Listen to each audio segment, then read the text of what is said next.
સૌરાષ્ટ્રમાં વરસાદની આગાહીના પગલે યાર્ડના સત્તાધીશો સતર્ક થયા છે। ખેડૂતોની જણસ ન પલળે તે માટે રાજકોટ યાર્ડમાં શેડ ઉતારવામાં આવ્યા। યાર્ડમાં ટોકન સિસ્ટમથી ખેડૂતોનો માલ ઉતારવામાં આવશે। ખરીફ તથા શિયાળુ પાકની યાર્ડમાં મોટા પ્રમાણમાં આવક થઈ રહી છે, ત્યારે મુખ્ય પાક મગફળી, ઘઉં, જીરું અને સોયાબીન સહિતની આવક નોંધાઈ રહી છે। ઉનાળુ મગફળી અને તલની પણ મોટા પ્રમાણમાં આવક શરૂ થઈ ગઈ છે, ત્યારે ખેતરોમાં પડેલો માલ સુરક્ષિત સ્થળે રાખવા માટે એએમસીએ અપીલ કરી છે।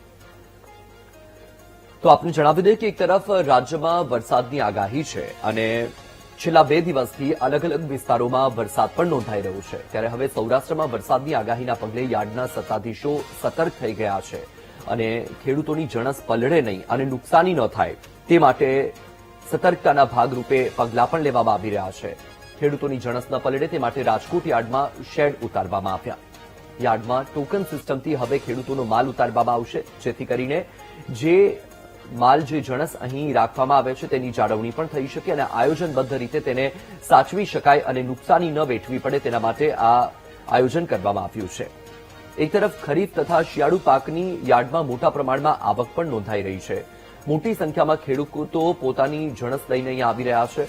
મુખ્ય પાક મગફળી, ઘઉં, જીરું અને સોયાબીન સહિતનો જે પાક છે એ પાકની અત્યારે વર્તમાન સમયમાં આવક નોંધાઈ રહી છે।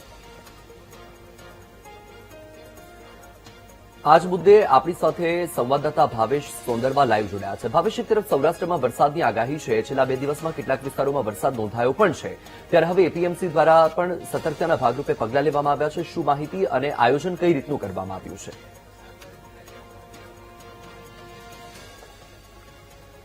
ચોક્કસથી વત્સલ, જે પ્રમાણે સૌરાષ્ટ્રના અલગ અલગ જિલ્લાઓમાં વરસાદની આગાહી છે તે કરવામાં આવી છે અને તેને જ લઈને હવે જે યાર્ડ છે તે સજ્જ થયા છે। યાર્ડના ચેરમેન છે આપણી સાથે। જયેશભાઈ, શું કહેશો, કયા પ્રકારની તૈયારી કરી? હવામાન ખાતા દ્વારા જે અમને આગાહી આપવામાં આવી છે અને સરકાર દ્વારા જે સૂચના આપી એના ભાગરૂપે અમે ઘઉં અને ચણા ઓનલાઈન રજીસ્ટ્રેશન કરાવી અને ટોકન સિસ્ટમથી માલ મંગાવી છે। અન્ય 30 થી 35 જણસીઓ છે એ પણ રેગ્યુલર રોજે રોજ શેડમાં ઉતરે એ રીતે વ્યવસ્થા ગોઠવેલ છે।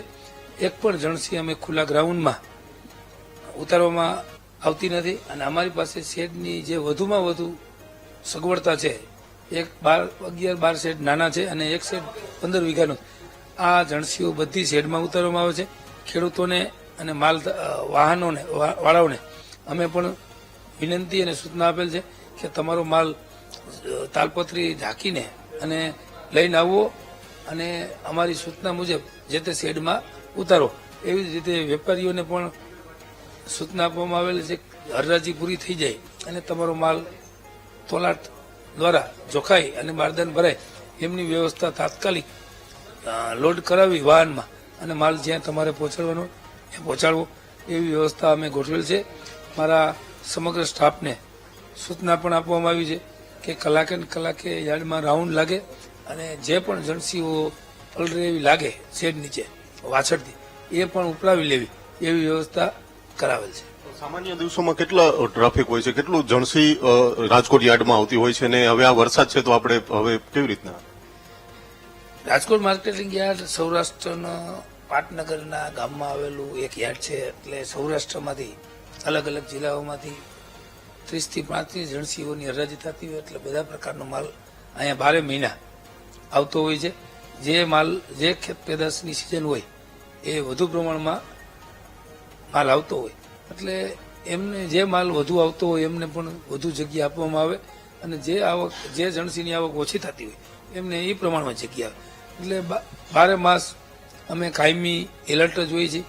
એક પણ માવઠામાં અમારો જે યાર્ડમાં આવતો ખેડૂતોનો માલ પલળે એની પૂરી કાળજી રાખવામાં આવે છે।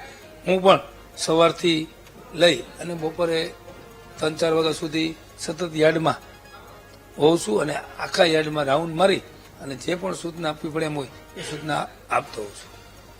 જયેશભાઈ, ગયા વખતે ક્યાંક જણસી તણાણી હોય આ પ્રકારના વિડીયો પણ સામે આવ્યા હતા, ત્યારે પણ અનેક સવાલો ઉભા થયા હતા, એટલે આ વખતે તો અગાઉથી તૈયારી રાખી છે? શું છે? ગયા વખતે છેલ્લા 4 વર્ષમાં એક પણ જણસી પલાયેલી નહોતી, પણ થોડી ખેડૂતો અને વેપારીની બેદરકારીને કારણે શેડમાં જ મગફળી રાખવામાં આવી હતી, પણ જે અમારા સમગ્ર યાર્ડનો પાણીનો નિકાલ છે અને એકાએક માવઠોમાં વધુ વરસાદને કારણે પાણીનો સ્ત્રોત વધ્યો હોય એના કારણે તણાણી હતી એ ખેડૂતને નુકસાન ન થાય એ પ્રમાણમાં મેં એમને વળતર પણ ચૂકવી દીધું હતું અને હવેથી ખાસ સૂચના આપવામાં આવી છે કે જે પાણી નિકાલ થાય છે ત્યાં એક પણ જણસી ઉતારવામાં ન આવે. બીજું ખાસ વિશેષ તમને કહું કે એક શેડ જે 15 વીઘાનો બનાવ્યો હતો એવો જ એક શેડ એક અમારી પાસે ગ્રાઉન્ડમાં જગ્યા હતી ત્યાં 12 વીઘાનો શેડ બનાવવામાં આવી રહ્યો છે. 12 થી 13 કરોડના ખર્ચે એનું કામ પણ ચાલુ છે. એટલે દિવાળી પછી અમારી પાસે શેડની વિપુલ તક છે અને જેને કારણે અમારે 12 મહિનામાં ક્યારે પણ બહાર માલ ઉતારવો ન પડે એવી વ્યવસ્થા કરી છે. ચોક્કસથી વત્સલ જે પ્રમાણે યાર્ડના ચેરમેન છે તેમને વાત કરી છે એટલે કે વરસાદની જે આગાહી છે તેને જ લઈને હવે યાર્ડમાં પણ જે આગામ છે તેના ભાગરૂપે શેડ અને તાલપત્રીની વ્યવસ્થા ગોઠવવામાં આવી છે. ખેડૂતોને જણસી છે તે ટોકન મુજબ લઈ આવવામાં આવે છે એટલે કે સૌરાષ્ટ્રનું સૌથી મોટું જે આ કહી શકાય છે કે યાર્ડ છે અને અહીંયા જ મોટા પ્રમાણમાં જણસીઓ છે તે અલગ અલગ જિલ્લાઓમાંથી આવતી હોય છે અને ખેડૂતોને કોઈ પણ પ્રકારની તકલીફ ન પડે તે પ્રકારની વ્યવસ્થા છે તે હાલ ગોઠવવામાં આવી હોવાનો ચેરમેન દ્વારા દાવો કરવામાં આવ્યો છે. જી બિલકુલથી ભાવેશ, માહિતી સાથે આપ જોડાયા, આપનો આભાર.